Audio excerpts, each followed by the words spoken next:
There comes a time in life when hunger becomes dangerous, not the kind of hunger that empties your stomach, but the kind of hunger that empties your destiny. There are moments when what you're craving isn't food, it's validation. It's attention, it's comfort, and if you're not careful, you'll feed a temporary hunger at the expense of a permanent calling. I came to tell someone today, do not eat here. There is a table that has been set in your wilderness, but not every table is your table. Not every invitation is your opportunity. Not every offer is a blessing. Sometimes the enemy doesn't come with horns and fire. He comes with silverware, with convenience, with shortcuts, and with applause.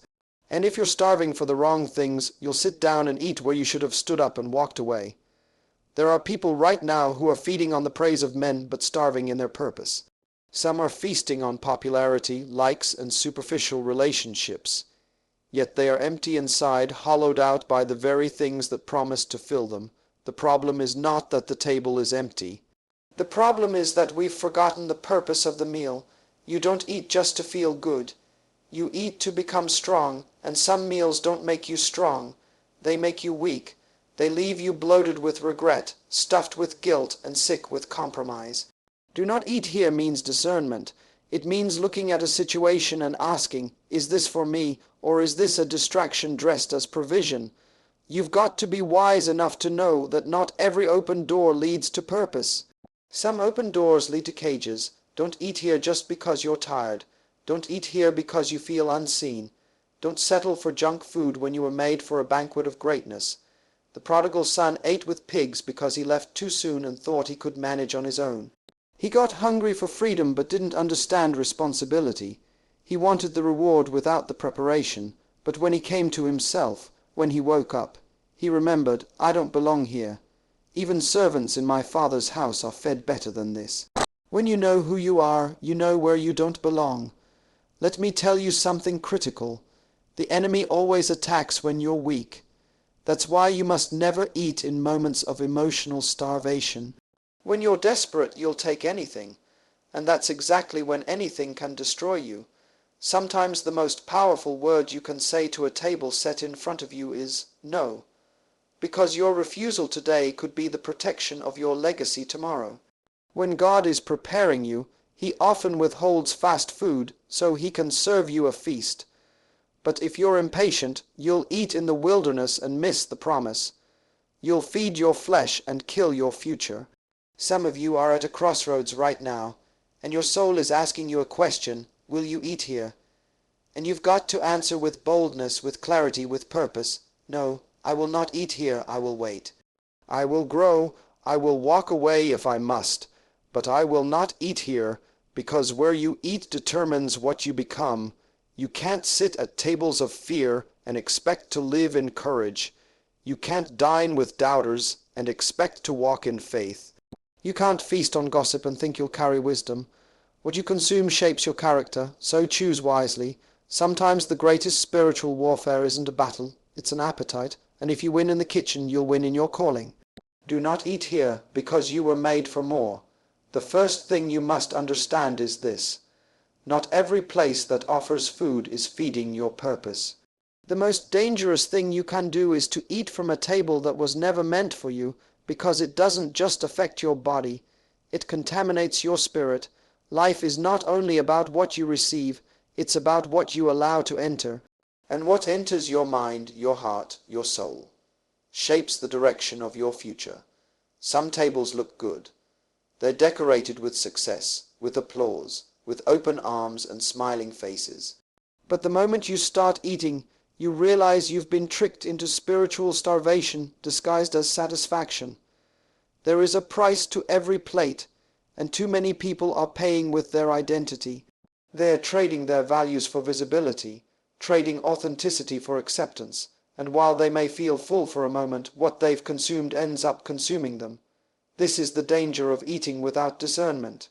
It's not just food, it's influence, it's ideology, it's atmosphere. You are not just taking in a meal, you are entering into an agreement. Every time you sit at the wrong table, you agree to settle, you agree to compromise. And you begin to adapt to the standards of that table, even if it contradicts everything you were created to be. You see, hunger is powerful, but it becomes dangerous when it is misdirected. Hunger is the engine of vision, the fire of pursuit. But if it is not disciplined, it will lead you into traps. This is why people with great potential end up in broken places, because they didn't know how to handle their hunger. They were gifted, yes, anointed, yes, but they ate at a table that fed their ego, not their calling, a table that elevated their image but starved their character, and eventually the hunger that was meant to lift them higher became the very thing that pulled them down. You must understand that there are some places you walk into and everything looks right, but deep inside something feels off. That is your spirit trying to warn you. That's your inner wisdom whispering, don't eat here. But because you're tired or lonely or discouraged, you ignore the warning and sit down anyway. You try to convince yourself that maybe this is God's provision, maybe this is the open door you prayed for. But not every open door was opened by God. Some doors are distractions with golden handles. Some tables are traps with beautiful tablecloths. And if you do not recognize the difference, you will mistake danger for destiny. There's a reason why discipline is more important than desire. Desire says, I want it now. Discipline says, I'll wait for what's right. Desire is blind. Discipline sees ahead, because desire doesn't care about the consequences. It only cares about the moment. But discipline protects the future. So when you choose not to eat in the wrong place, it's not punishment, it's preservation. You are preserving your vision. You are preserving your clarity. You are protecting the soil of your heart from seeds that were never meant to grow there. Let me say this clearly. Anything that feeds you and drains you at the same time is not nourishment. It's poison. If you leave that table more confused, more anxious, more distracted, more disoriented than when you came in, then that was not your table. If it steals your peace, it is not your portion. If it robs your identity, it is not your meal.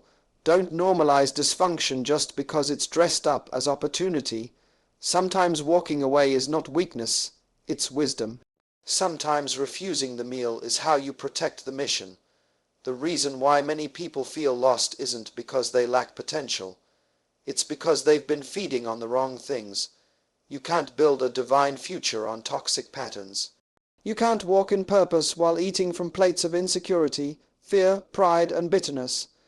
Whatever feeds you leads you, and if you don't like where your life is going, check what you've been feeding on.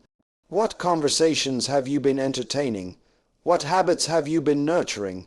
What voices have you given a seat at your table? It is not about being better than anyone. It's about being aligned with who you were created to be. You are not meant to be everywhere. You are not meant to eat everything. You are not designed to compromise just to feel included. The moment you understand this is the moment you reclaim your power. You stop moving out of desperation and start moving with direction. You stop feeding your fears and start feeding your faith. There is a table that's being prepared for you, not in comfort, but in conflict. Not in applause, but in adversity. Not when everything is perfect, but when everything is being tested. And you've got to be wise enough to say, I will not eat from just any table. I will not consume anything that contaminates my purpose. I will wait, I will listen, I will walk away if I must, but I will not eat here. Because your appetite is not just about now, it is shaping your next. And what you refuse today will determine what you're ready for tomorrow. One of the greatest tests you will ever face in life is not failure, it's access. It's being invited into rooms before you're ready. It's being offered a seat at the table before your foundation has been built. The world will always offer you something that looks good, sounds impressive, feels rewarding. But if it doesn't align with your preparation, your values, or your timing, it becomes a threat, not a gift. That's why you must be very careful where you say yes. You must discern the difference between promotion and temptation, because some offers are not to lift you. They're to distract you from the process you're meant to endure. This is where many lose themselves. They are so hungry for recognition, so eager to escape the waiting season, that they accept invitations they were never supposed to receive. They sit down at tables that weren't built for their soul. And then they wonder why they feel off, why their peace disappears, why they can't think clearly anymore. It's because when you eat in the wrong place, you start to digest things that don't belong in you: expectations, false identities, anxiety, pride, performance, comparison. There is a price for premature elevation. There is a cost to stepping into spaces you were not yet processed for. The world may celebrate you quickly, but God forms you slowly. And if you bypass the formation, you will not have the strength to sustain the weight of where you're going. Not every good thing is a God thing, and not every opportunity is a blessing. The most dangerous opportunities are the ones that appeal to your insecurity. They know exactly what you want to hear. They flatter your ego, not your spirit. They promise exposure but deliver emptiness. So many people are losing their authenticity in exchange for relevance. They think they're moving forward, but really they're being seduced out of their purpose. And by the time they realize it, they've already built an identity around approval, not alignment. That's what happens when you eat at tables that were not assigned to you. You start performing. You start shrinking. You start editing your voice just to keep your seat. And slowly, the real you gets buried under the image you think they want. That's why silence is powerful. That's why obscurity is a gift. Because in hidden places, you don't have to perform. You can grow without the pressure to impress. You can heal without the noise of opinions. You can learn without rushing. Sometimes God keeps you out of certain rooms not because you're not capable, but because He's still protecting what He's forming in you. He knows what you're carrying is too sacred to be exposed too early. He knows that your roots must grow deep before your fruit can grow wide. But if you're not patient, you'll take shortcuts. You'll settle for counterfeit blessings. You'll eat in places that only feed your impatience, not your preparation. And the worst part is, it feels like success. It looks like progress. You'll get the followers, the deals, the attention. But inside, you'll feel more empty than ever. Because success without structure is just noise. And fame without foundation is a fast road to collapse. When you don't know who you are, you'll let other people decide for you. You'll sit at their table, eat what they're serving, and become what they expect, even if it's not what God intended. But when you know your worth, you stop chasing tables. You start building your own. You realize that it's better to eat alone in peace than to feast with people who poison your spirit. You stop allowing your hunger to drive your decisions and instead allow wisdom to govern your appetite. There's a sacredness to timing, there's a beauty in the process. The wilderness doesn't mean you're lost. It means you're being prepared. It's not a punishment. It's a pause for power, and every time you walk past a table that looks good but doesn't feel right, you're getting stronger. Every time you say no to something tempting but not aligned, you're being refined. You are not missing out. You are maturing. Because those who feed on purpose, not popularity, will always outlast those who chase the spotlight. Too many people are starving spiritually because they've eaten too many empty meals. They've consumed shallow teachings, shallow relationships, shallow visions, and now their spirit is malnourished. The hunger didn't go away, it just got buried under layers of distraction. But the soul doesn't forget. It keeps calling, it keeps yearning, and at some point you either wake up or you waste away. That's why it's so important to evaluate every table you're invited to. Ask yourself, does this feed my soul or just my ego? Is this stretching my purpose or squeezing me into someone else's version of success? Am I compromising to be here? Am I shrinking my voice to keep this seat? Because if you have to become someone else to stay at the table, that table is not yours. And if you're willing to walk away from what looks good, you make room for what is good. If you're brave enough to stay hungry for the right reasons, the right table will find you. A table where you don't have to pretend. Where your authenticity is the requirement, not the liability. Where your voice isn't just tolerated, it's needed. So don't eat here, not because you're better, but because you're wiser. Because you understand that the food you consume determines the future you create. Because you're no longer desperate for what's easy, you're committed to what's eternal. There is a difference between being invited and being assigned. The problem with many people is that they confuse visibility with validation. Just because someone calls you to the table doesn't mean the table was meant for you. Just because there's a seat open doesn't mean your presence is required. The greatest mistake is to think that every place that welcomes you is aligned with your purpose. Some invitations are tests, some are distractions, some are setups in disguise, wrapped in compliments and opportunities. If you don't know your assignment, you'll confuse your worth with your access. And in doing so, you'll trade your purpose for presence. There's something dangerous about being too available. When you're always accessible to people who don't understand your calling, you will constantly be misused, misunderstood, and misplaced. They'll think your gift is just for convenience. They'll use your voice to build their platforms. They'll take your spirit and drain it for their vision. You've got to know that not everyone who claps for you is clapping for your success. Some are clapping because they want to keep you close, controlled, and confined. They celebrate you, but only when you play a part in their story, not when you fully walk in your own. When you eat at the wrong table, you lose sight of your identity. Slowly, you begin to bend. You compromise in small, almost invisible ways. You agree to things that don't sit right in your spirit. You allow people to speak into your life who don't even understand the weight you carry. And before you know it, you're off course, not because you did something wrong, but because you allowed the wrong people to feed you. Some tables don't serve food, they serve control, they feed you dependency. They feed you just enough to keep you coming back, but never enough to help you grow.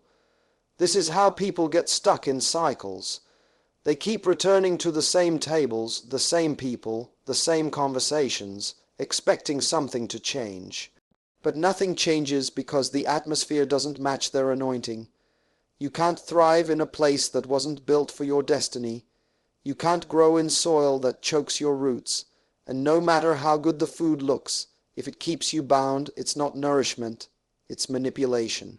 That's why discernment is more valuable than hunger.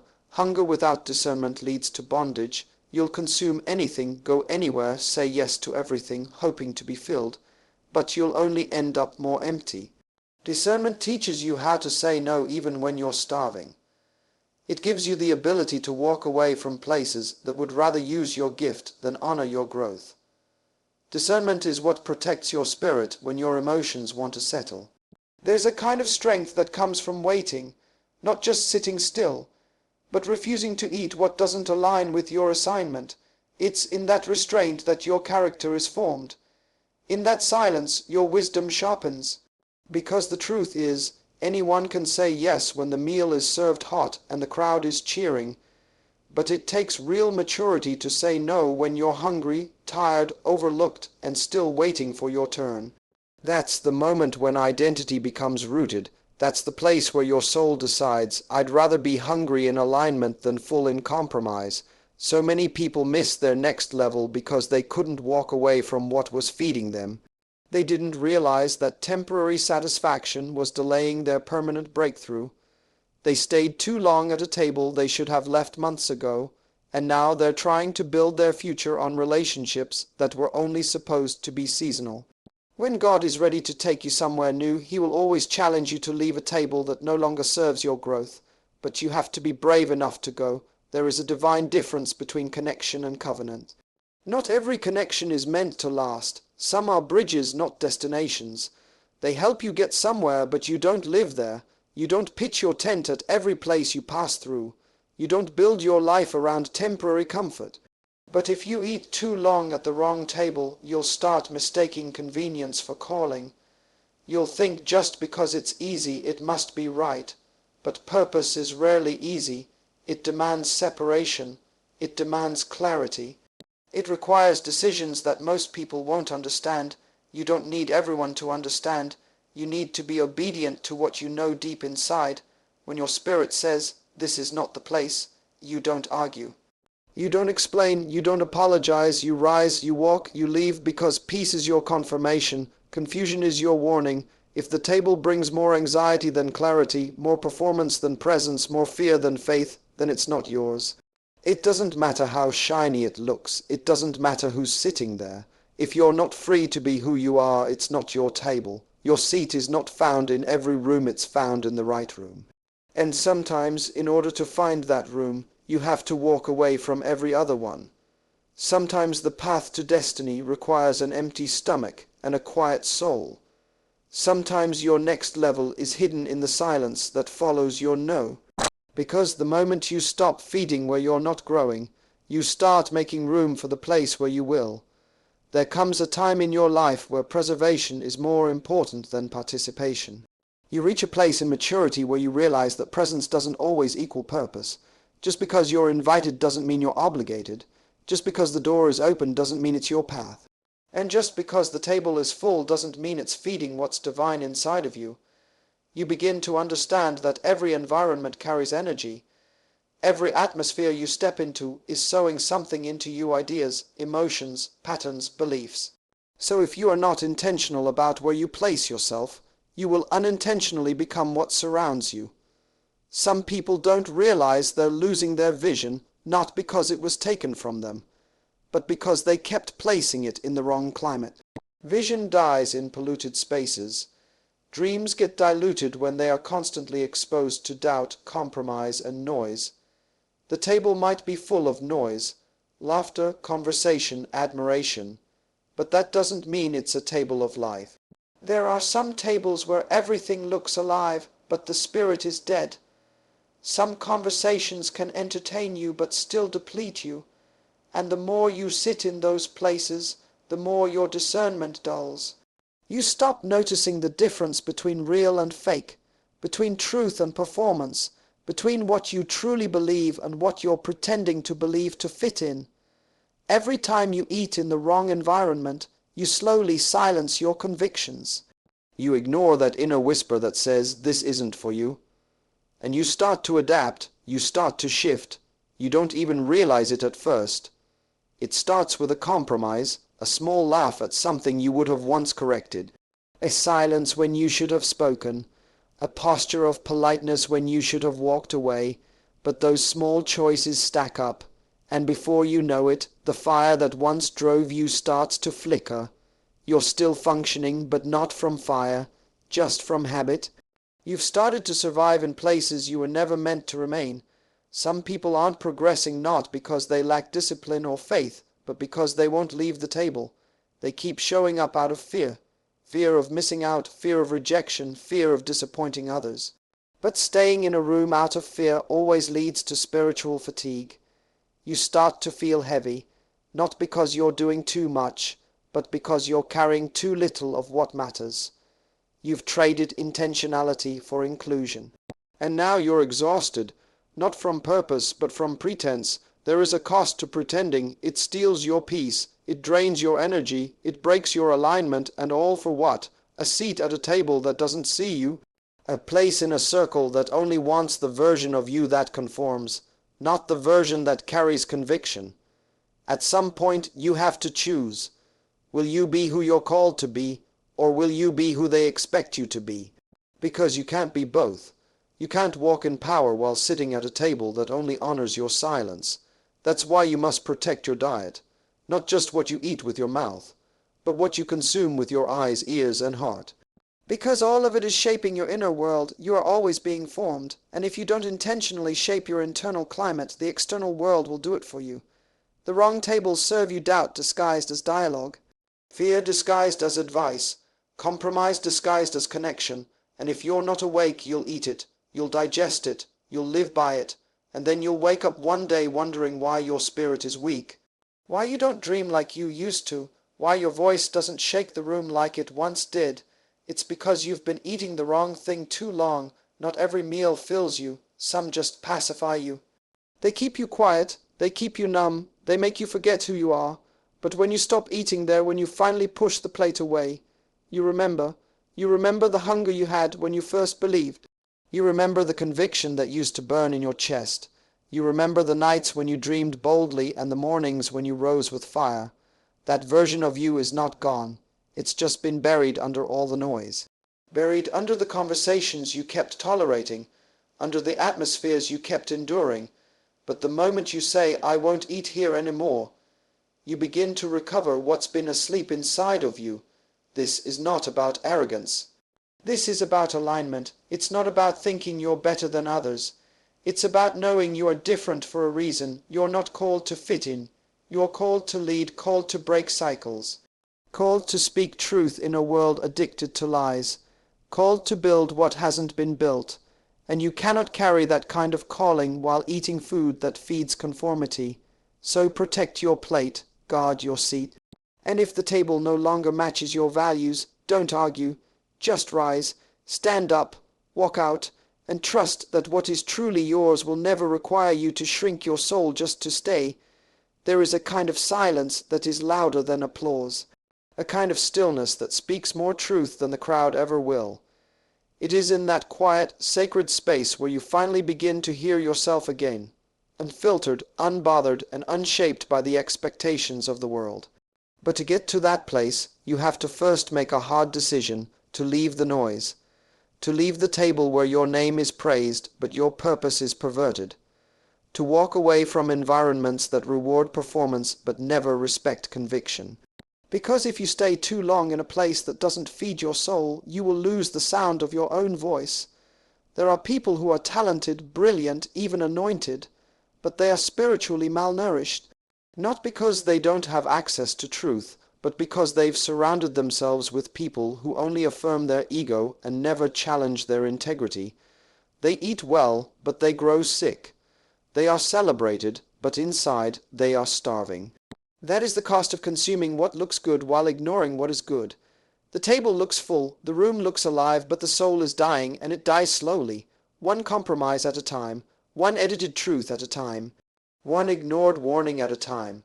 This is how you lose yourself, not in one big moment, but in 1,000 small ones where you choose comfort over calling, where you keep showing up to tables that feed your fears instead of your faith, where you trade discernment for inclusion and end up wondering why your peace keeps leaking.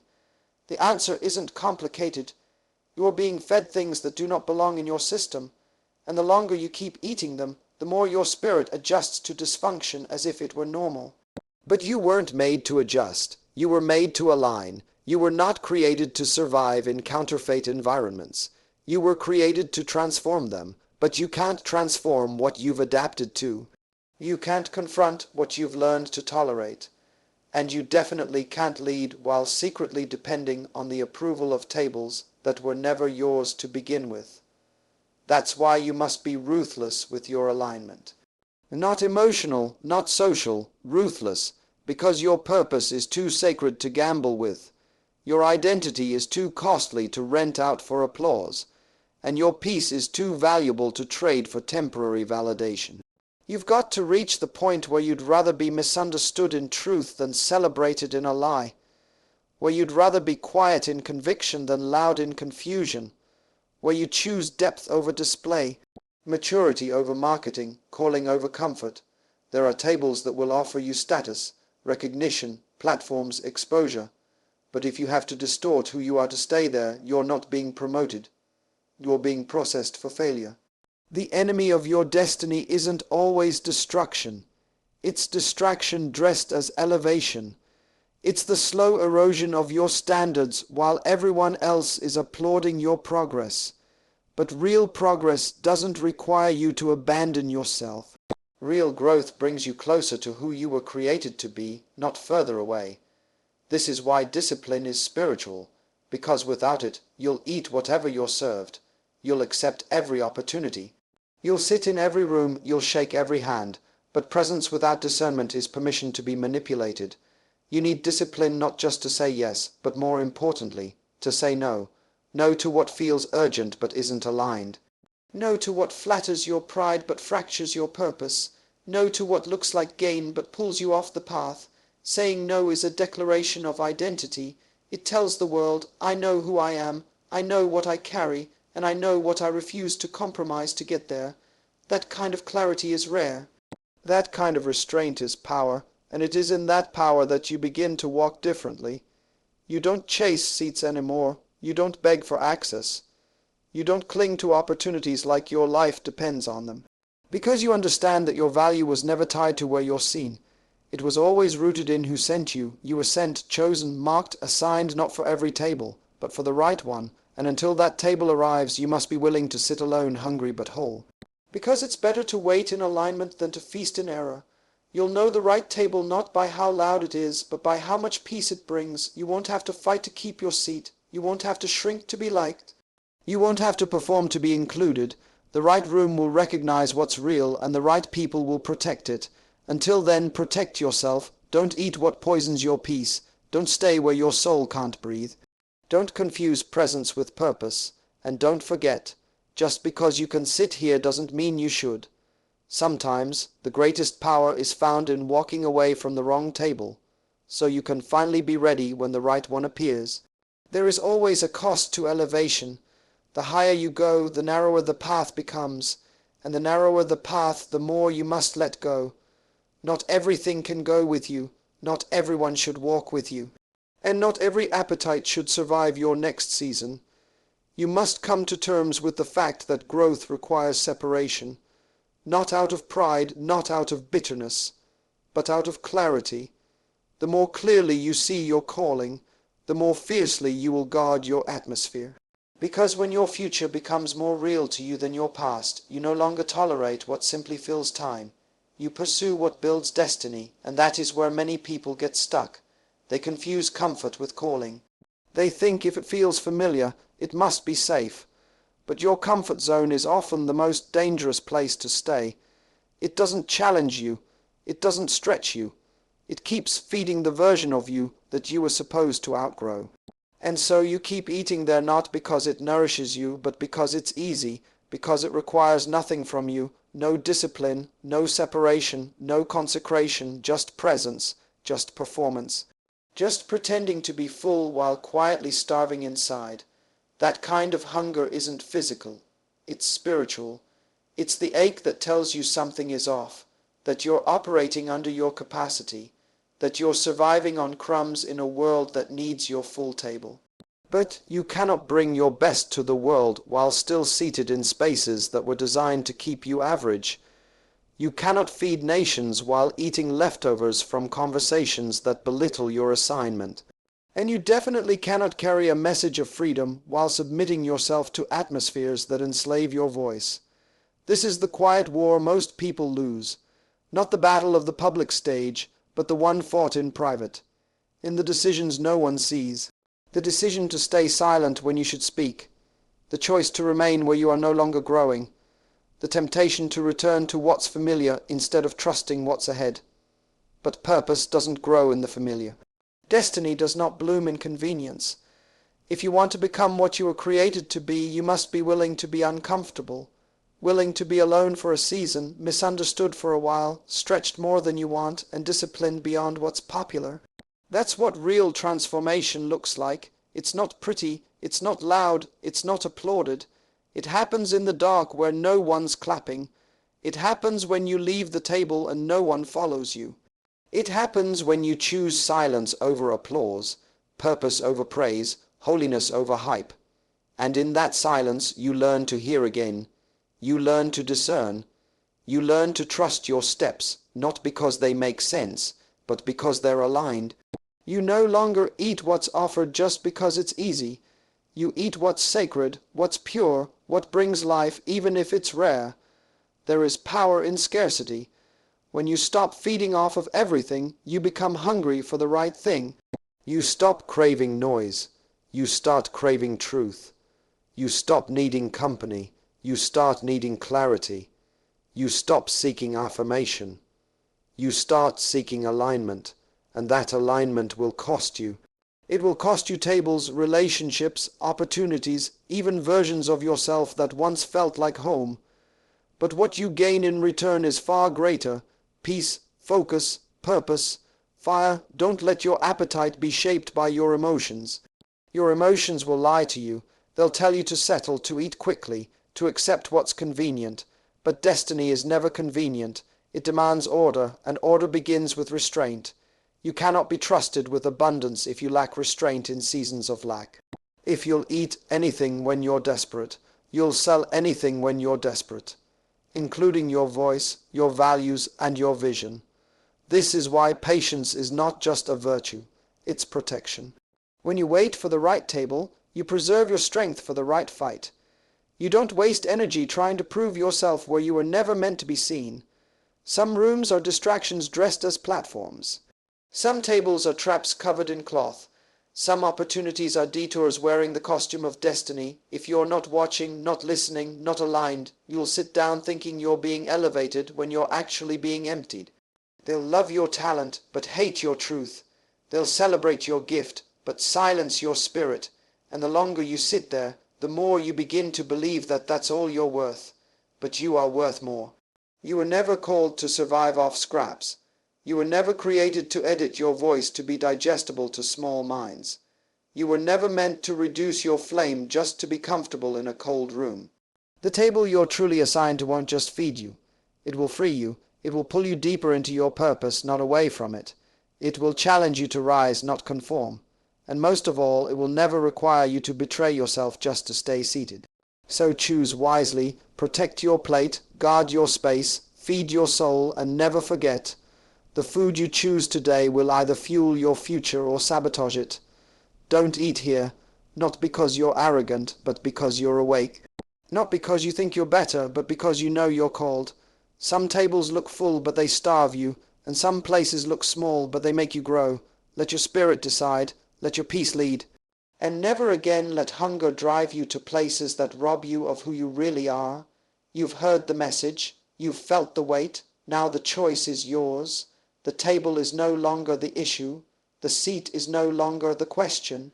The real question is, will you honor what's in you more than what's around you? Because the truth is, you already know where you don't belong. You've known, you've felt the dissonance, you've seen the cracks. You've tasted the emptiness, and still you've stayed out of fear, out of habit, out of hope that maybe, just maybe, it would change, but it hasn't and it won't. So now this is not about them. It's not about the table. It's about you. It's about your decision to stop feeding what weakens you, to stop settling for presence over purpose, to stop mistaking noise for nourishment, because everything you're called to become, every gift, every assignment, every breakthrough is on the other side of obedience, on the other side of restraint, on the other side of the bold, uncompromising decision to say, I will not eat here. Walk away, not in anger, not in pride, but in clarity. Walk away so you can breathe again. So you can dream again, so you can build again. Walk away so you can rise, because you were never meant to beg for a seat where you were born to lead a table. And once you leave, don't look back, because what's ahead of you is not just better, it's yours. And it's been waiting on you to finally get up.